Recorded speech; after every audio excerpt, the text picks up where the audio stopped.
a form, looked like called a CTS2 relationship behaviors form. The conflict tactics scale, correct. So CTS2 stands for conflict tactics scale. That's correct. And this is one of the documents that you had with you on the stand yesterday. I had all my testing with me and all my clinical notes from my evaluation with Ms. Hurd. And you gave me a copy of it because you looked at it during your testimony. Because you asked me, so I gave it to you, yes. Right. All right. But you have a good recollection of what that test is about, the CTS2 test. I have a very good memory and a very good recollection. I want to give the jury the most accurate and thorough information. After having done 12 tests with so many questions, I wanted to just be as accurate as possible. I'm sure my memory would miss some things that might be relevant. All right, so let's talk about the CTS2. It's dated 9/26/2019. Correct.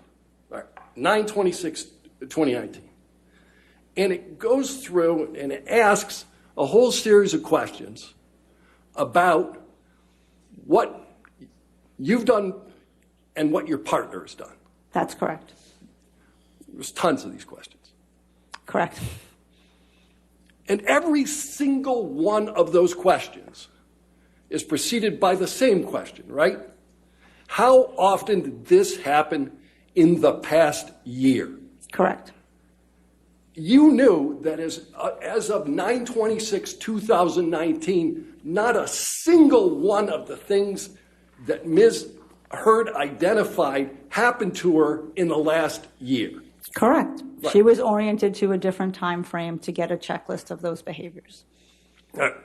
And one of the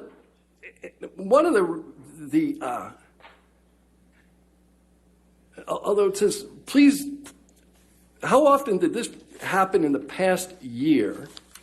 One of the questions is, my partner used force to make me have oral or anal sex. Correct. She went with 0 on that, right? I'd have to see if you'd like to show me. Right.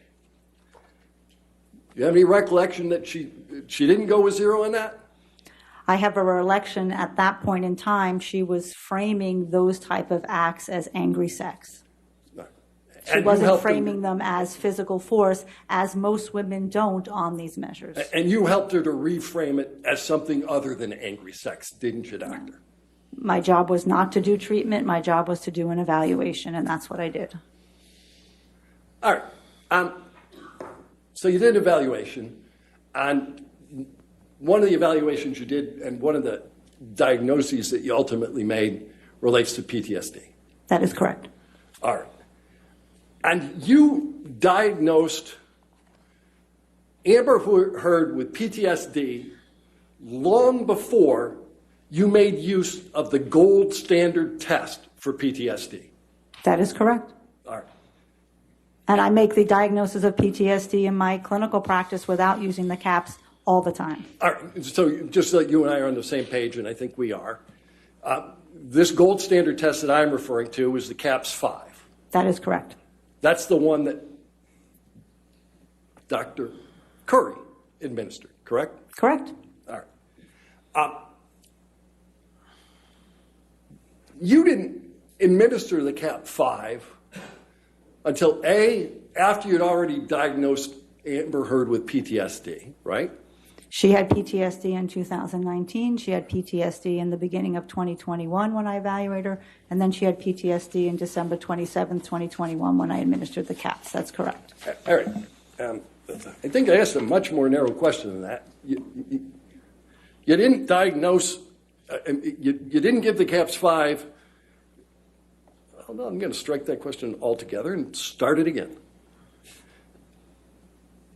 You had already diagnosed her with PTSD before you did the gold standard, correct? Before I administered the CAPS-5, there was enough data in the psychological testing and my clinical evaluation to establish that she met criteria for PTSD. That is correct.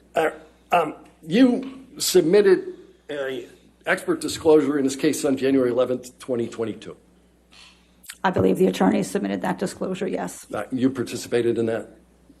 In the January 11th, it was the same disclosure that went before. There were no changes on that. Did you reference the CAPS-5 in that at all? I don't believe I gave the results of the CAPS-5 to the attorneys at that point. All right.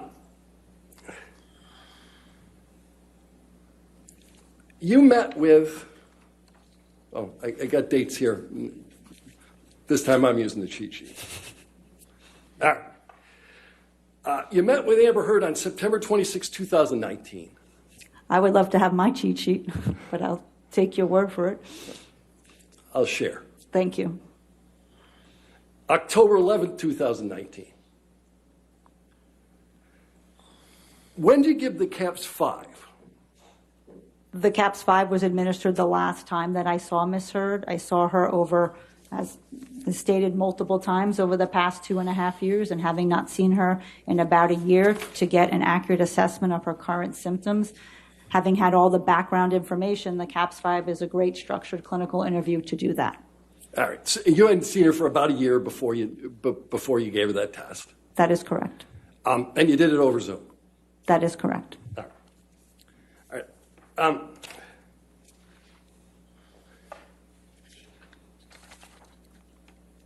Why don't we pull up PX 1247?